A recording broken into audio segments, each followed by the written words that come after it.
সুপ্রিয় বন্ধুগণ, সবাইকে স্বাগতম জানাচ্ছি পৃথিবীর এক অদ্ভুত দেশের মাটিতে দাঁড়িয়ে। অদ্ভুত দেশ বলছি এই কারণে, আপনি হয়তো আজ পর্যন্ত কারো মুখেই এদেশের নাম শোনেননি। বাংলাদেশের প্রায় 90% মানুষ এই দেশটাকেই চিনেই না। আপনি শুনলে অবাক হয়ে যাবেন।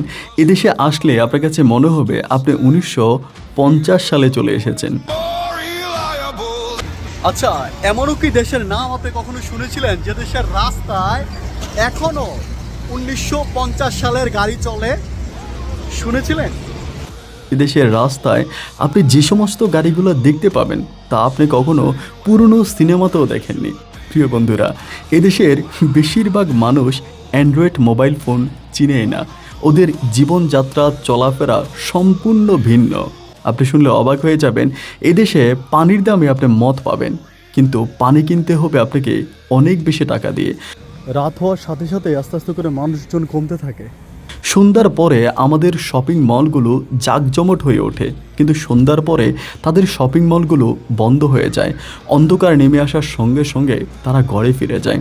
এদেশের রাস্তায় পৃথিবীর সবচেয়ে উন্নত গাড়িগুলো চলে, আবার ঠিক এদেশেরই রাস্তায় চলে পৃথিবীর সবচেয়ে দুর্লভ গাড়িগুলা। এটা এমনই এক দেশ যে দেশের পাশে অবস্থিত পৃথিবীর সবচেয়ে ক্ষমতাধর এবং উন্নত দেশ আমেরিকা। আমেরিকার মিয়ামি শহর থেকে মাত্র 382 কিলোমিটার দূরত্বে অবস্থিত কিউবা হাভানা, যেটায় আপনি স্পিড বোটে যেতে খুব বেশি সময় লাগে না।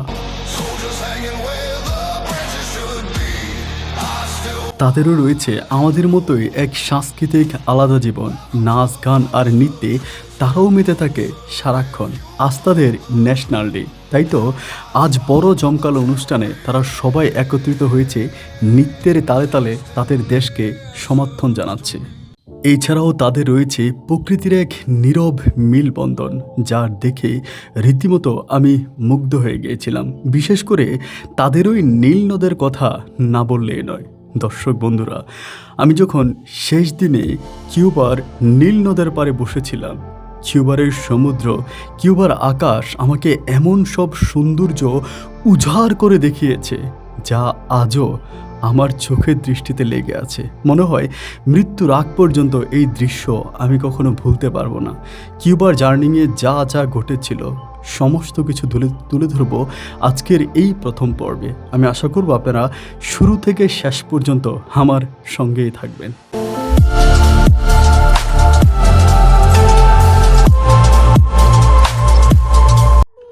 বাংলাদেশ থেকে কিউবার দূরত্ব ছিল প্রায় 24,963 কিলোমিটার। টার্কি এয়ারলাইন্সের একটা ফ্লাইটে ইস্তাম্বুল হয়ে আমি কিউবা গিয়ে পৌঁছাই। আমার সময় লেগেছে প্রায় 2 দিন। 38 ঘন্টারও বেশি সময় আমাকে ফ্লাইটে থাকতে হয়েছে। এটা ছিল আমার জীবনের এক অন্যরকম অভিজ্ঞতা, যা আমার সারা জীবন স্মৃতিতে থাকবে। আলহামদুলিল্লাহ, যাই হোক, সবশেষ ইমিগ্রেশন শেষ করে আমি ট্যাক্সিতে এসে বসলাম। ট্যাক্সির জানালা দিয়ে আমি যখন মুক্ত, স্বচ্ছ, পরিষ্কার কিউবার আকাশটা দেখছিলাম, আমার মনটা সত্যি ভরে গেল। সামনে অনেক সুন্দর সুন্দর গাছগাছালি ছিল। আমাদের ট্যাক্সির ড্রাইভারটাও বেশ ফ্রেন্ডলি ছিল। উনি অনেকটা ভালোবাসা দেখিয়েই কথা বলেছে। তিনি আমাকে বলে এই প্রথম নাকি তিনি দেখেছে যে বাংলাদেশ থেকে কোনো এক ট্যুরিস্ট এই কিউবা ভ্রমণ করতে এসেছে। তার জীবনে আমিই ছিলাম প্রথম এক অভিজ্ঞতা। ট্যাক্সির ড্রাইভার ভাইয়ের সঙ্গে কথাবার্তা বলতে বলতে আঁকাবাঁকা পথ ধরে আমরা কিউবার রাজধানী হাভানা শহরের দিকে যাচ্ছিলাম। আশেপাশের গাছগুলো বেশ স্বচ্ছ পরিষ্কার ছিল এবং দেখে মনে হচ্ছিল বেশিরভাগই এখানে নারিকেল গাছ ছিল। আমাদের বাংলাদেশের এয়ারপোর্টের থেকেও কিউবার এয়ারপোর্টটা আমার কাছে কিছুটা উন্নত মনে হয়েছিল। প্রথম দিকে আমি একটু ঘাবড়িয়ে যাচ্ছিলাম যে ট্যাক্সি ড্রাইভার কোথায় নিয়ে যাচ্ছে। আঁকাবাঁকা রাস্তা কেমন জানি একটু অন্যরকম। তবে যখনই একটু একটু করে এই কিউবা হাভানার ট্যাক্সি ড্রাইভার আমাকে কিউবার রাজধানী হাভানার দিকে নিয়ে যাচ্ছিল, সত্যি আমি তখন মুগ্ধ হয়ে গেলাম। কিউবা আসার আগে আমি গুগল করেছিলাম যে কিউবা দেখতে কেমন হবে। আমি অনেক ইউটিউবে ভিডিও দেখেছিলাম, যেমনটা আমি ইউটিউবে দেখেছি তেমনটাই আজ আমি আমার চোখের সামনে দেখছি। তাই নিজেকে বিশ্বাস করাতে পারছি না যে আমি এত দূরবর্তী একটা দেশে ভ্রমণ করতে পেরেছি। আমি শুনেছিলাম কিউবার রাস্তায় আমরা এমন সব গাড়ি দেখতে পাবো যেটা আমরা কখনো দুর্লভ সিনেমায়ও দেখিনি। বাস্তবে আমি আজ তাই দেখতে পাচ্ছি। কিউবার রাস্তায় আমি এমন সব ট্যাক্সি, এমন সব গাড়ি দেখতে পাচ্ছি যেটা রীতিমতো আমি আমার জীবনে কখনো স্বপ্নেও দেখিনি। স্বপ্নের মতো সুন্দরী এক শহর ছিল কিউবা হাভানা। আমার বাবার সময় সম্ভবত এই ধরনের গাড়ি দেখেছিলাম, but seriously surprise.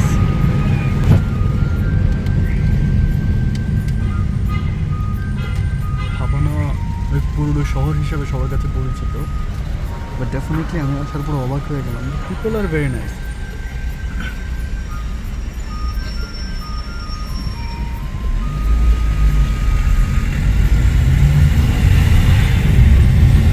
And obviously আমার কাছে যেটা মনে হয় যে হাভানায় travelling is a very easy. আমার কাছে যতটুকু মনে হলো রাস্তা, পিপল, এদের সব কিছু মিলিয়ে খুব মাইন্ড ব্লোয়িং ছিল। সো ভিসা প্রসেসিংও সহজ এবং কেলেসটা আরও বেশি সহজ। আমি আপনাদেরকে জাস্ট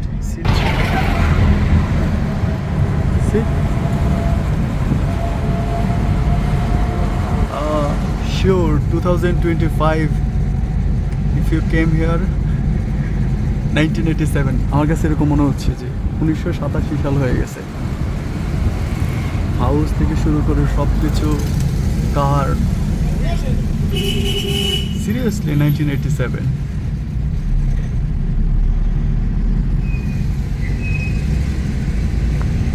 আপনি বাড়িগুলো দেখেন একদম ভাঙা, অনেক পুরনো মনে হচ্ছে।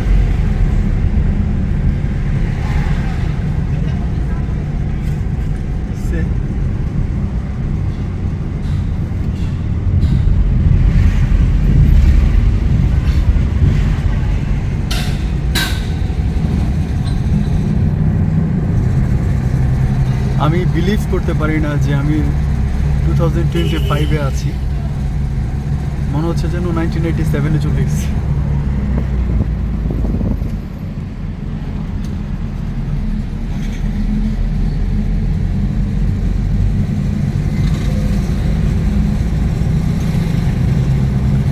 বাট অনেক ক্লিন, রাস্তা অনেক পরিষ্কার, রাস্তাগুলো অনেক ক্লিন। সো খুব এটা ডেফিনেটলি খুব ভালো লাগছে। অনেকটা পুরনো শহর হলেও ওদের রাস্তাঘাটগুলো খুবই পরিষ্কার এবং চলাচলটা খুবই ইজি। ইনশাআল্লাহ জাস্ট 5 মান্থ পরে হয়তো আবার দেখা হবে। Thank you.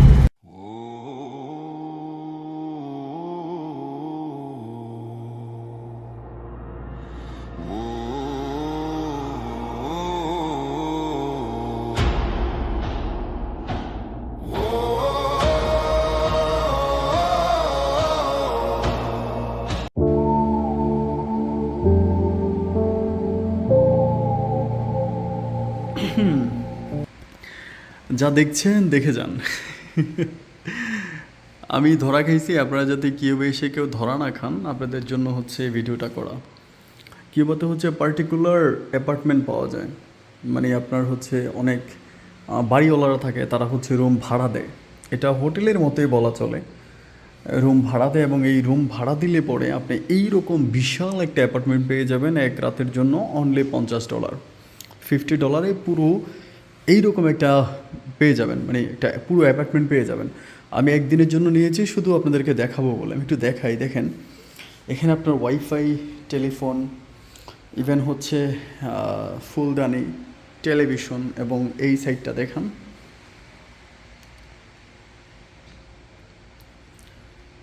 দেখেন।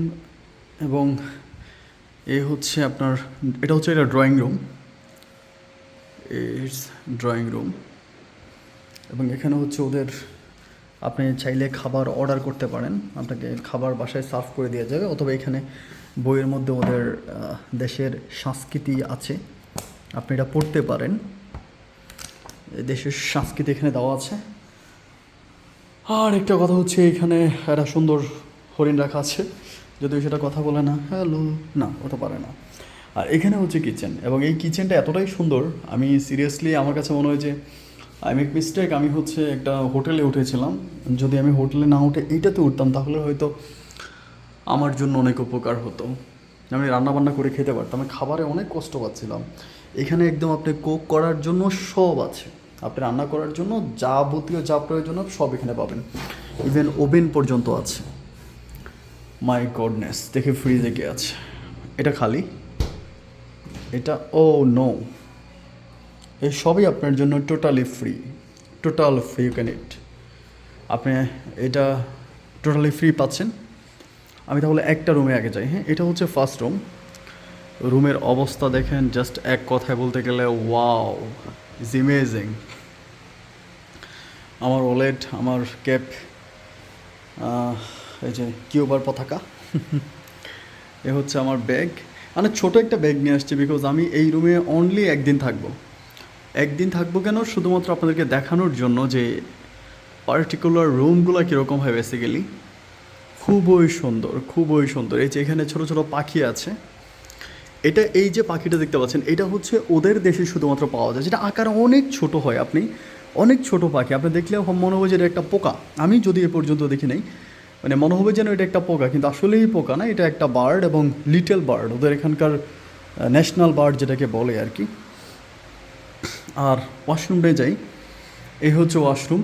এক কথায় বলতে গেলে আগুন, এক কথায় বলতে গেলে আগুন না, এটা ওদের না, এটা আমি বাংলাদেশ থেকে নিয়ে আসছি, এটা আমার। এই হচ্ছে ওয়াশরুমের অবস্থা, দেখতে পাচ্ছেন, জাস্ট অসাধারণ। এভাবে ঢুকবেন, শাওয়ার নেবেন, মানে এক কথায় বলতে গেলে শুধু ওয়াও না, জাস্ট ওয়াও। টয়লেট, ইভেন হচ্ছে এখানে সমস্ত ধরনের লাইটিং আছে, আপনি চুল শুকানোর জন্য স্পিরিট আছে, আয়না আছে, কোনো কথাই নেই, আপনি হচ্ছে বিন্দাস থাকতে পারবেন। আর আপনি আরেকটা বিষয় শুনলে অবাক হয়ে যাবেন, আমি যেই হোটেলে উঠেছি ওই হোটেলের ভাড়া আর এখানের ভাড়া, মানে আকাশ পাতাল পার্থক্য। এখানে ভাড়া অনেক কম, আমি অলমোস্ট অনেক টাকা ভাড়া দিতে হয়েছে, এখানকার ভাড়া অনেক কম। এ হচ্ছে আরেকটা রুম, অলরেডি এসি ছেড়ে রাখছে। এটা হচ্ছে কিং বেড, আর ওটা হচ্ছে double bed. King bed, double bed, দুই বেডের। এ হচ্ছে ব্ল্যাঙ্কেট আপনার যদি প্রয়োজন হয়। এ হচ্ছে আয়না। আই থিঙ্ক এটার মধ্যে কিছু আছে নাকি, দেখি, খোল বাবা, না খুলবে না, আই ডোন্ট নো যে কী আছে ওখানে। ওকে, এই হচ্ছে আপনার কিং বেড।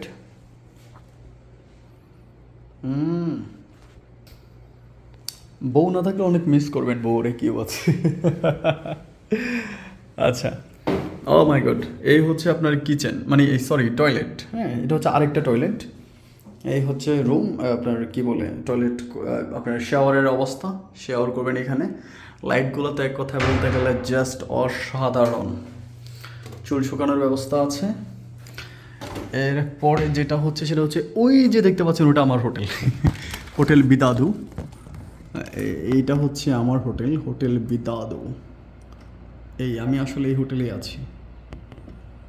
তা এই রুমটাতে কেন আসলাম, বড় কথা হচ্ছে এইখানে আমি গতকালকে রাতে দেখলাম যে ওরা প্রচুর মিউজিক বাজাচ্ছে, উপরে অনেক ভালো লাগলো। আমি ভাবলাম যে এত সুন্দর, দেখি ওখানে কি দেখার জন্য আসতে, আমি ভাবলাম যে রুমগুলো একটু রিভিউ করি।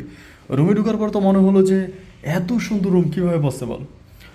আমি ভাবলাম যে না, একদিন এই রুমে আমার থাকতেই হবে, কোনো কথা নেই। যাই হোক, একদিনের জন্য আমি এখানে আছি, কালকে আবার আমার হোটেলে বিদায় দিতে চলে যাব। রাতের বেলায় বিন্দাস রান্নাবান্না হবে, নিজে নিয়ে আসবো খাবার দাবার, যা তা খাবো পেট ভরে, কারণ এখানে খাওয়াতে কোনো সমস্যা নেই, আপনি যা খুশি তাই খাবেন, যেটা খুশি সেটাই পাবেন। ওকে, ইট ওয়াজ রিয়েলি নাইস, আমার কাছে ভীষণ রকমের ভালো লেগেছে। যারা কিউবাতে আসবেন, অলমোস্ট হচ্ছে যে একটা ভিআইপি চেয়ারও আছে। ওকে, যারা কিউবাতে আসবেন বিশেষ করে ভ্রমণের জন্য, এনাদের জন্য এই যে পার্টিকুলার যে রুমগুলো না, এগুলো আসলে খুব বেটার। আপনি এই রুমগুলোতে নিলে হয় কি যে আপনার এই রুমগুলোতে হচ্ছে আপনার সবচেয়ে বড় ফ্যাসিলিটি, রুমগুলো বিশাল বিশাল পাচ্ছেন, নিজে রান্না বান্না করে খেতে পারবেন। আপনি বাইরে হয়তো হালাল খাবার পেতেও পারেন, নাও পেতে পারেন, বাইরে অলমোস্ট হালাল খাবার পাওয়াই যায় না। সো সেখানে আপনি নিজের মতো করে ইগ ফ্রাই, রাইস ফ্রাই বা চাচা খুশি আপনি খেতে পারেন, আপনার বাইরে খাবারের প্রয়োজন নেই। আর এক কথায় বলতে গেলে আপনি এখানে আমার কাছে যেটা মনে হলো আর কি, আমি আসার পরে যে এইরকম আর হয় না, এইরকম হয় না। So I am so happy I getting that room. And আপনারা যারা আসবেন প্রচুর মজা করবেন কিউবাতে, সবার জন্য শুভকামনা রইল। আর আপনারা যদি কিউবাতে আসার আগে কোনো বিপদে পড়েন, হোটেল নিয়ে, বাসা নিয়ে, ভিসা নিয়ে, যদিও আমি কোনো এজেন্সির মালিক না, এজেন্সি নেই আমার, এরপর কোনো প্রবলেম হলে আমার সাথে যোগাযোগ করতে পারবেন। সবাই ভালো থাকবেন, আল্লাহ হাফেজ, টাটা, বাই বাই।